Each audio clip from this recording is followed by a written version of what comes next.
I wanted to get your thoughts on just COVID and the effect of obviously, don't want to get into the need to have all these infection prevention control measures. It's clearly important, but I do think about, and I am concerned about, the effect of all this on our microbiome. Yeah, I'm similarly worried. For a long time, I was telling people, people always asking me, what can I do to maintain my microbiome? And I was saying, throw away your hand sanitizer, right? Because that's probably, it's not a good thing. You want to be encouraging your skin microbiome. You want to be doing all these things. However, that's not advice I would give right now, because you always have to balance these kinds of things around the risk versus benefit. And right now, it's too high of a risk. COVID is a real thing. It's a real risk. And I think, so right now I would say, okay, I use hand sanitizer, and I think you have to sometimes when you enter certain businesses and things like that. And I don't bulk at it.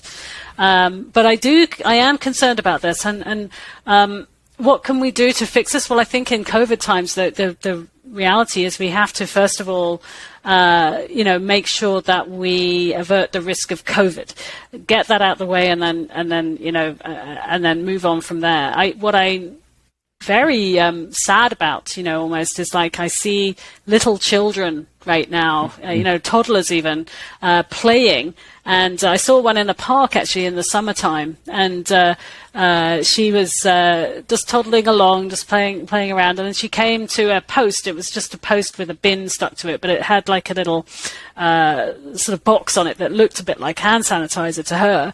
So she pretended to go put her hand on it and then sort of rubbed her hands like this. And I'm thinking to myself, she's conditioned to do this. Yes, yeah. And that is right now it's a good thing, right? Right. But it's also frightening, because this child is going to grow up with this fear of germs, as it were, and a fear of COVID is valid.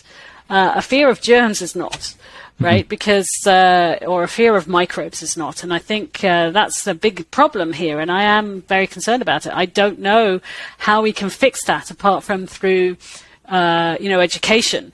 This is not the time to do it. I think we have to wait for the COVID period to pass. We have to wait for people to hopefully get vaccinated and sort of, take the risk away. And then we need to start having conversations again about how we can keep our microbiome healthy. And so it's going to be years again. I think we've set ourselves back years in doing this, because the general public is it's nervous, right? I mean, COVID is a germ, a virus. You can't see it, and so people are scared, and I don't blame them. And so it's very difficult to have conversations with them about how some microbes that live on your skin are actually protecting you, how some microbes that live in your gut are actually, sentinels and making sure that you don't get sick. And to them, that's it's a foreign concept that I think we were just starting to get, move the conversations around to get people to think about microbes in a different way. And then COVID hit, and as I said, put us back probably many years. So it's a problem, and I'm sure that this won't be the last pandemic. I have to say, that's another very sort of sobering thought, is that this could happen again in a few years' time.